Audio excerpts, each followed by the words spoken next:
El libro del profeta Miqueas. Miqueas vivió en una pequeña ciudad llamada Moreset, en el reino del sur, Judá, aproximadamente en la misma época que Isaías. Los reinos del norte y el sur de Israel se habían dividido hace mucho tiempo y ambos habían estado violando su pacto con el Dios de Israel. Así que Miqueas advirtió que Dios traería al gran y malvado imperio asirio para derribar el reino del norte y devastar a Jerusalén. Y también advirtió que después de ellos, Babilonia traería una destrucción aún mayor. Como todos los profetas, Miqueas habló de parte de Dios para acusar a Israel, o como él dice en el capítulo 3, estoy lleno de poder, lleno del Espíritu del Señor, y lleno de justicia y de fuerza para declarar cómo Israel se ha rebelado. Así que la mayor parte de este libro explora las acusaciones de Miqueas y sus advertencias del juicio de Dios sobre Israel. Pero Miqueas también tenía un mensaje de esperanza que contrarrestaba estas advertencias, concerniente a la restauración que Dios traería después de su juicio. Y si profundizas en este libro con nosotros, verás cómo funciona esto. Las primeras dos secciones del libro desarrollan las acusaciones y advertencias de Miqueas contra Israel y contra sus líderes. La primera parte inicia con una descripción poética de Dios apareciendo sobre Israel, justo como lo hizo en el monte Sinaí. Aquí tenemos fuego, humo y terremoto.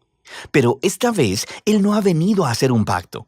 Él ha venido a traer su juicio sobre Israel por más de 500 años de rebelión.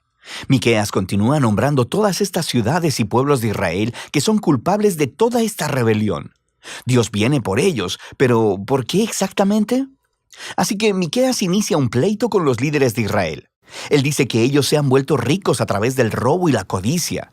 Él alude a la historia de Acab robándose los viñedos de Nabot en Primera de Reyes capítulo 21. Pero también es porque los profetas de Israel son corruptos. Estaban bastante felices ofreciendo promesas de protección de Dios para cualquiera que pudiera pagarlas. No, dice Miqueas, Dios ha quitado su protección de Israel. En la segunda sección de las acusaciones, Miqueas describe todavía más cómo los líderes de Israel y los profetas juntos han cometido grandes injusticias.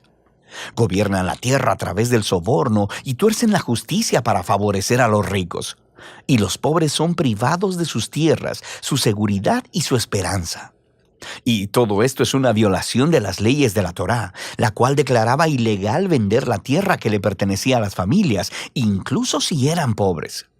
Y descubrimos que el juicio de Dios vendrá en la forma de una nación opresiva que viene a destruir al reino del norte, a Jerusalén y a su templo, el cual será reducido a ruinas.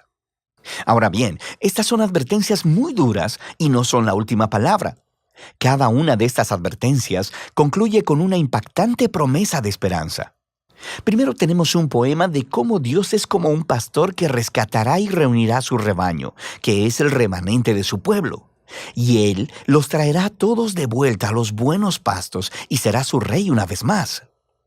La segunda sección de advertencia concluye con esta imagen del templo de Jerusalén en ruinas. Y Miqueas dice que esto no será permanente. Un día Dios exaltará su templo, lo llenará de su presencia y llenará la ciudad con el remanente de su pueblo. Así que el propósito de Dios es hacer de Israel el lugar en el que el cielo y la tierra se encuentran, para que todas las naciones fluyan a Jerusalén, donde Dios se convierte en el rey de todas las naciones, trayendo paz a la tierra.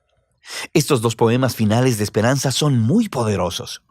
Y la siguiente sección del libro, de hecho, los desarrolla todavía más en una serie de poemas hermosamente diseñados que tratan completamente acerca de la futura esperanza de Israel y de las naciones. Así que aprendemos que después del ataque de Asiria, Israel será conquistado y exiliado en Babilonia. Pero a partir de ahí, Dios restaurará a su pueblo y los llevará de vuelta a su tierra. Y luego aprendemos que en la Nueva Jerusalén vendrá un nuevo rey mesiánico del linaje de David. Nacerá en Belén y gobernará en Jerusalén sobre el pueblo de Dios restaurado. Finalmente, en este reino mesiánico, el remanente fiel del pueblo de Dios se convertirá en una bendición entre las naciones. Pero al mismo tiempo, Dios traerá su justicia final y quitará la maldad de su mundo. La sección final del libro regresa al patrón de advertencia seguido de esperanza que vimos en las primeras partes del libro. Miqueas expone una vez más las prácticas económicas injustas de los líderes de Israel y cómo éstas están destruyendo la tierra y al pueblo. Y aquí, Miqueas ofrece sus famosas palabras que resumen lo que significa que Israel siga a su Dios. Ya que se te ha declarado lo que es bueno, ya se te ha dicho lo que de ti espera el Señor. Practicar la justicia, amar la misericordia y humillarte ante tu Dios. Esto es exactamente lo que Israel no ha estado haciendo, y por eso vendrá su ruina. Sin embargo, el libro termina con otra poderosa nota de esperanza. Israel es personificado como un individuo, sentado solo, en vergüenza y derrota. Es una clara imagen de la destrucción y el exilio de Israel. Y este individuo está esperando la misericordia de Dios y le ruega a Dios que le escuche y le perdone. Pero, ¿por qué? ¿Por qué Dios escucharía y perdonaría a su pueblo incrédulo y rebelde? Bueno, el poeta ofrece dos razones. Primero, por el carácter de Dios. ¿Qué Dios hay como tú que perdona la maldad y pasa por alto el delito? Él sabe que la misericordia de Dios es más poderosa que su ira o juicio. La segunda razón son las promesas de Dios. Él dice, muestra tu fidelidad a Jacob y tu lealtad a Abraham, como desde tiempos antiguos se lo juraste a nuestros antepasados. Estas son las últimas palabras del libro. Son una alusión a las promesas del pacto de Dios con Abraham y su familia, allá en Génesis, donde establece que todas las naciones encontrarían la bendición de Dios a través de la familia de Abraham. Pero para convertirse en una bendición para las naciones, Israel debe primero ser fiel a su Dios. Así que esto explica este ir y venir entre el juicio y la esperanza en el libro de Miqueas. Si Dios va a bendecir a las naciones a través de Israel, entonces Él debe confrontar y juzgar la maldad que está entre su pueblo. Pero su juicio es lo que conduce a la esperanza, porque el amor del pacto y las promesas de Dios son más poderosas que la maldad humana. Y su propósito final no es destruir, sino salvar y redimir. O como lo dicen las últimas líneas del libro, Dios se deleita en su amor de pacto. Así que, una vez más mostrará compasión. Él pondrá su pie sobre nuestra maldad. Él arrojará nuestro pecado a las profundidades del mar.